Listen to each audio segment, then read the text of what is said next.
410년에 무슨 일이 일어난 줄 아십니까? 410년. 우리나라는 별로 그때 한참 삼국시대였을까요? 로마가 망했습니다. 로마가 이 고트족이라는 이 야만족에게 침입을 당해서 정말 어이없이 망해버려요.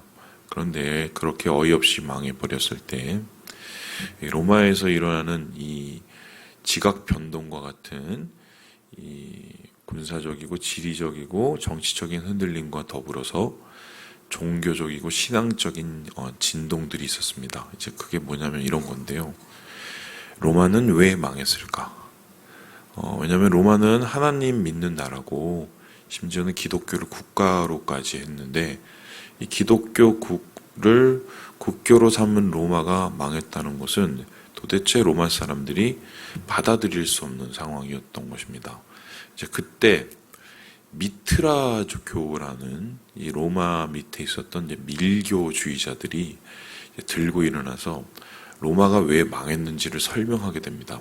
이 미트라교는 무엇이냐면 이 조로아스터교라고 어쩌면은 그 예전부터 있었던 종교예요. 근데 거기에 이제 아류입니다. 이제 아류로 일종 조로아스터교의 사이비 버전이라고 보면 되는데 이제 그 종교는 이 로마의 기독교가 이게 창성했던 시기에도 계속적으로 이 로마 군이나 아니면은 로마 사람들 사이에서 몰래 밑바닥에서 저변에서 흐르는 일종의 밀교였어요. 밀교.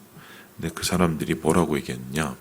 갑자기 수면에 올라오더니 하나님이 노해서 망했다라고 얘기했습니다. 그래서 이미 하나님은 이 나라를 떠났고 이 나라를 버리셨기 때문에 로마는 더 이상 희망이 없다. 하나님이 너희를 미워한다. 너희에게 노하셨다. 이렇게 설명을 했습니다. 그래서 예수 믿었던 로마 사람들, 로마 교인들이 이러한 미트라교들의 조롱 섞인 말에 마음이 흔들리기 시작했어요. 이 상황에서 이거를 어떻게 해결을 해줘야 되나. 물론 이후에 로마는 소로마와 동로마로 나눠지고 그리고 그것이 또 흥망성쇠를 가긴 했지만 그래도 이런 상황들을 해결해 줘야 되는 문제가 온 거예요. 그래서 그때 이 로마의 신학자인 어거스틴이라는 분이 책을 한 권을 이제 집필하기 시작합니다. 413년부터 422년까지 정말 오랜 시간에 걸쳐서 책을 쓰는데요. 그렇게 나온 책이 뭐냐? 하나님의 도성, 하나님의 나라 이렇게 할까요? 그런 책이 딱 나옵니다. 이 이야기는 뭐냐면 로마 사람들이 가지고 있었던 의구심, 그들이 가지고 있었던 절망감에 대한 신학적인 해석이었어요. 어떤 뜻이냐? 정말 하나님, 로마가 망했는데 하나님이 노하셨을까? 그리고 하나님의 나라도 같이 망한 걸까? 그럼 우리도 끝난 걸까? 이 이야기에 대한 말씀을 거기에 기록하기 시작했는데 그 말씀의 결론은 뭐냐면 이런 겁니다. 세상의 나라는 흥망성쇠를 이어가지만 하나님의 나라는 영원히 무너지지 않는다라는 말씀이에요. 제가 왜 오늘 이 이야기를 하고 있냐면 우리가 함께 읽는 93편의 시편이 바로 그런 하나님의 영원함에 대한 대표적인 이야기를 가지고 있기 때문입니다. 오늘 말씀에 보면 시인은 하나님의 나라와 그 하나님의 나라를 다스리는 여호와 하나님에 대한 이야기를 하고 있는데요. 우리 함께 1절의 말씀을 같이 한번 읽어보도록 하겠습니다. 시작! 여호와께서 다스리시니 스스로 권위를 입으시셨도다. 여호와께서 능력의 옷을 입으시며 띠를 띠셨으므로 세계도 견고히 서서 흔들리지 아니하는도다. 이 92편이나 93편 같은 시편을 제왕시라고 합니다. 제왕시, 왕자 들어가면 어떤 시인지 알겠죠? 하나님이 어떤 분이신가를 가르칠 때 하나님은 모든 만물의 창조주이심과 동시에 왕이다. 이 말씀을 찬양하기 위해서 지은 시가 제왕시입니다. 그런데 93편 1편에서 그 하나님이 어떠신 분인가에 대해서 정확하게 더 설명하고 있는데 하나님이 스스로 권위를 입으셨다라고 합니다. 이 권위라는 것은 어떻게 볼 수 있냐면 능력이란 말도 되지만 하나님께서 스스로 보좌에 앉으시는 왕이 되셨다는 것을 의미하고 능력의 옷, 한마디로 하나님께서 왕의 옷을 입으시고 능력의 띠, 왕의 띠를 뜨시고 그리고 하나님의 세계를 세워나가시는 그 하나님을 이야기하고 있는데 제일 중요한 건 뭐냐면요. 하나님의 이 권위와 왕적인 하나님의 나라가 절대로 어떻게 해요? 흔들리지 않는다는 것입니다. 왜 흔들리지 않느냐?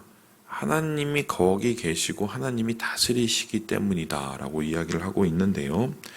그래서 이 나라는 2절을 보니까 예전으로부터 경고히 있었고 영원까지 계신다라고 합니다. 하나님의 나라가 기한이 없다. 하나님의 나라는 태초부터 마지막 세상까지 영원까지 이어진다라고 말을 하고 있습니다. 그런데 사람들이 볼 때는 어떻습니까? 내가 볼 때는 아닌 것 같은데 왜 그런가요? 하나님의 나라라고 했던 하나님의 백성이라고 했던 이스라엘 백성들이 무참하게 무너지기도 하고 심지어는 바벨론으로 끌려가기도 하고 그리고 모든 전투에서 승리한 게 아니라 패배를 거듭해 갔기 때문입니다. 마치 410년에 멸망했던 로마 제국처럼 로마도 봐요. 하나님의 나라니 무슨 기독교 국가였지만 저렇게 아주 작은 야만족에게도 무너지는데 주님의 나라가 영원하다고 나는 못 믿겠는데 이렇게 의구심을 품은 사람들이 있었을 거 아닙니까? 여기에 대해서 시인이 무엇이라고 얘기하냐면 3절에 이렇게 얘기합니다. 우리 함께 같이 한번 읽어보도록 하겠습니다. 여호와여 큰 물이 소리를 높였고 큰 물이 그 소리를 높였으니 큰 물이 그 물결을 높이나이다. 지금 이 말씀을 보면은 뭔가 되풀이되는 말씀이 보입니다. 그죠? 정확하게 이 성경 원문을 보면 이렇게요. 여호와여 큰 물이 물들이에요. 정확하게 물들이 소리를 높입니다예요. 높입니다. 이게 3번이나 반복됩니다. 여호와여 큰 물이 소리를 높입니다. 큰 물이 소리를 높입니다. 물들이 소리를 높입니다. 히브리어에도 우리나라하고 비슷한 표현이 있는데 우리나라도 뭔가를 강조하려면 똑같은 말을 계속적으로 반복하는 경우가 있죠. 특별히 히브리어에서 반복을 할 때 3번을 반복하면 최상급이 됩니다. 그러니까 지금 이 시인이 겪은 큰 물의 공포가 최상급으로 다가오고 있는 거예요. 그런데 그 큰 물은 도대체 무엇일까? 우리가 생각할 때 이번에 보았던 태풍을 생각해 볼 수도 있겠지만 그런 자연재해가 아니라 하나님의 왕 되신 나라를 위협하고 있는 그 무엇들입니다. 예를 들어서 이스라엘 주변에는 큰 물이 있었는데 애굽이 있었고 위에는 아시리아가 있었고 아래에는 바벨론이라는 큰 물이 있었습니다. 공교롭게도 큰 물이 3개인 것처럼 큰 나라도 3개죠. 지금 하나님의 나라가 이 3나라에 의해서 좌지우지되는데요.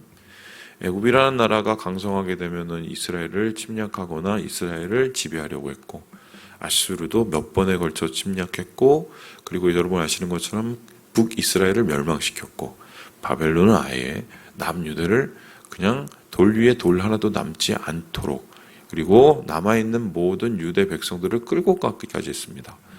그러면은 이 하나님의 나라라고 할 수 있는 예루살렘을 무너뜨리고 그리고 이스라엘을 무너뜨렸던 큰 물들의 크기가 얼마나 대단했는지 역사적으로 알 수 있는 대목이죠. 그래서 하나님 앞에 시인은 분명히 그 이야기를 하고 있어요. 하나님, 물들이 소리를 높입니다. 엄청나게 큰 물이에요. 하나님, 물들이 소리를 높입니다. 하나님, 물들이 소리를 높입니다. 어떻게 해야 할까요?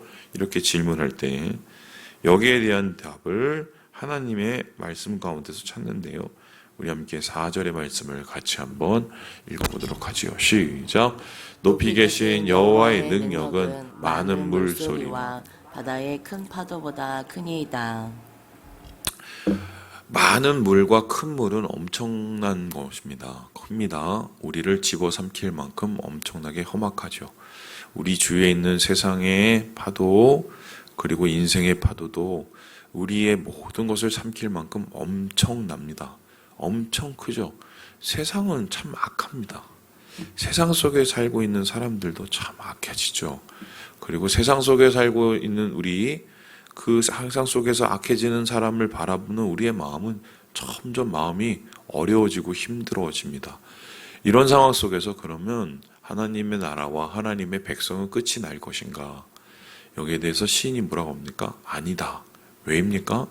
하나님의 능력이 그 많은 물과 많은 바다와 많은 파도보다 훨씬 더 크기 때문입니다. 생각을 해보세요. 뭐 한 10m 되는 파도가, 쓰나미가 왔다고 한번 생각을 해봅시다. 막 10m. 그런데 10m짜리 파도가 3개가 왔어요. 근데 반대쪽에서 한 100m 되는 파도가 온 거예요. 이게 덮쳐버려요.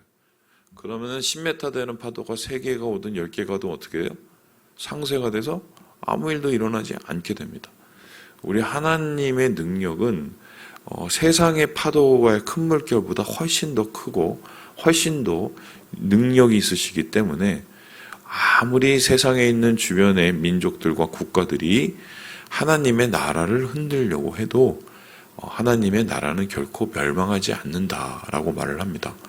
목사님, 그래도 이스라엘은 망했잖아요. 큰 물들에 망했잖아요. 그러면 이 시가 틀린 겁니까? 이렇게 얘기할 수 있습니다.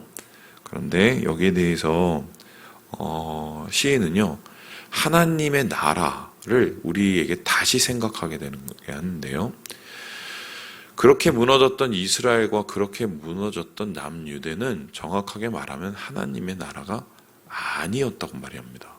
그러니까 하나님은 그 나라를 세우시고 그 나라를 유지하시고 그 나라를 계속적으로 영원히 이끌어 가시는데요. 그러면 보이는 이스라엘은 무너졌으나, 보이는 로마는 무너졌으나 무너지지 않는 하나님의 나라는 어떻게 지금도 이어지고 있을까? 여기에 대해서 시인은 이렇게 얘기하고 있는데요. 우리 함께 5절을 마지막으로 읽고 마무리를 해보도록 할까요? 시작. 여호와여, 주의 증거들이 매우 확실하고 거룩함이 주의 집에 합당하니 여호와는 영원무궁하시리이다. 무너지지 않는 하나님의 나라의 조건을 2가지를 두고 있습니다. 첫 번째는 뭐예요? 주의 증거들. 그리고 두 번째는 뭡니까? 주의 집. 그렇죠? 주의 증거, 주의 집이라고 있습니다. 주의 증거는 뭘까요? 이 증거라고 말하는 이거는 토라를 뜻하고요. 이 토라는 결국 하나님의 말씀, 율법을 뜻합니다. 그리고 주의 집이라는 것은 무엇이겠습니까? 하나님이 계시는 성전을 뜻합니다. 그러니까 시인이 봤을 때 하나님의 나라는 왜 망하지 않는가? 그것은 하나님의 말씀과 하나님의 집, 바로 성전이 있기 때문이다. 그럼 하나님의 성전이 있고 하나님의 나라가 있으면 그것은 바로 하나님의 말씀이 있으면 그것은 하나님의 나라라는 건데요. 자, 그러면 생각을 해봅시다. 이스라엘 백성들은 왜 망했습니까? 여기 말씀을 보면 하나님의 나라가 아니라서 망한 겁니다. 그러면 그들은 한때 하나님의 나라였지만 왜 하나님의 나라가 아니었습니까? 뭐가 없어요? 하나님의 말씀이 없고 또 뭐가 없습니까? 하나님의 성전이 없던 겁니다. 목사님, 거기에 뭐 율법도 있고 언약궤도 있고 그리고 성전도 있는데 무슨 말씀입니까? 유대 말기에 보세요. 어떤 일이 일어났습니까? 율법을 다 깨트리고 율법을 어기고 율법대로 사는 사람이 거의 눈 닦고 찾아봐도 없었습니다. 우리가 이번 얼마 전까지 읽었던 예레미야에서 뭐라고 얘기했나요? 의인이 예루살렘에 한 명도 없었습니다. 그죠? 그러면 성전은 어땠습니까? 가짜 예배자들이, 우상을 같이 섬기는 예배자들이 넘쳐 흘렀습니다. 제가 어제 어느 식당에 갔는데 그분들한테 좀 죄송하지만, 예. 식사를 하시고 이제 반주를 이렇게 하고 계시더라고요. 그냥 반주도 아니고 이제 소주를 이렇게 한 3병 정도 이렇게 까고 이렇게 남자들 여자들 이렇게 앉아 계시던데, 또 이렇게 저녁에 뭐 이렇게 아니면은 초반에 이렇게 한잔 하시려나 보다 이렇게 보고 이렇게 있었었는데, 갑자기 이렇게 한 잔씩 나누시면서 뭐라고 그러시냐면, 아유, 내가 걔를 전도해야 되는데 말이야. 제가 귀를 의심했어요.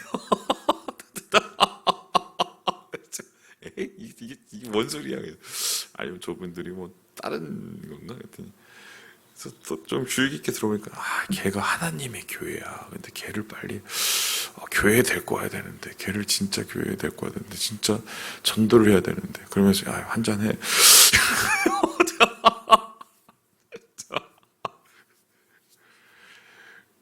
예, 뭐 그래요. 뭐 믿음에 따라서 뭐 연약한 믿음에 어떻겠어요. 근데 전도를까지 생각하실 정도면 교회를 많이 사랑하시고 그래도 생각이 있으신 건데, 같이 자리에 모여서 또 반주를 하실 정도면 도대체 이걸 어떻게 제가 받아들여야 될지, 그렇게 술이 드시고 싶었으면 집에 가서 혼자 드시든지, 그걸 또 같이 드시면서 또 전도해야 된다고 얘기하면 그 얘기를 듣고 그 앞에 분들은 전도가 될까요?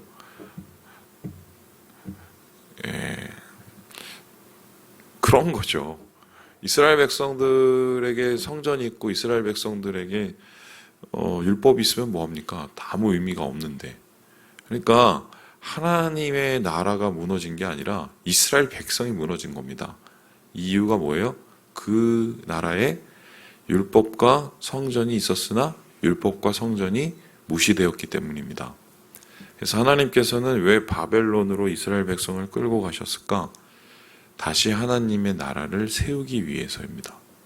다시 하나님의 나라를 세우기 위해서는 어떻게 했습니까? 그들이 자기의 죄를 뉘우치고 하나님의 말씀을 어긴 것에 대해서 무참하게 회개하고, 또 어떻게 합니까? 다시 하나님의 성전을 사모함을 가지고 그들의 마음이 가득 찼을 때 하나님께서는 다시 유대로 그들을 보내시죠. 그리고 돌아온 귀환한 예루살렘 사람들이 무엇을 합니까? 성전을 세우고 말씀을 읽습니다. 기억하시죠? 그게 에스라서고 느헤미야서죠. 그러면 이건 무너진 겁니까? 아니면은 다시 세워지는 겁니까? 분명히 하나님께서 하나님의 나라를 영원히 유지하시고 다스리시고 세워가는 과정이었죠. 바로 지금 시인은 그 얘기를 하고 있는 거예요. 우리의 눈으로 보기에는 세상의 큰 물결에 하나님의 백성과 하나님의 나라가 무너지는 듯 하지만 그것이 아니라 주의 말씀이 있고 주님의 성전, 바로 이 성전이라는 건 뭡니까? 예수 믿는 교회와 공동체를 뜻하죠. 공동체가 있으면 하나님의 나라는 절대 흔들리지 않는다. 이 이야기를 하고 있는 거예요. 자, 그럼 오늘 말씀 속에서 우리가 얻게 되는 교훈은 무엇입니까? 우리가 바로 하나님의 나라가 되어야 된다는 것입니다. 무너지지 않을 하나님의 나라가 되기 위해서 우리의 마음속에 무엇이 필요한지 한번 다시 기억해 보시고, 말씀과 주의 성령을 우리 마음속에 가득 채우셔서 주의 나라를 이루어 가시는 우리 모든 형제 자매들 되시길 주님의 이름으로 축원합니다.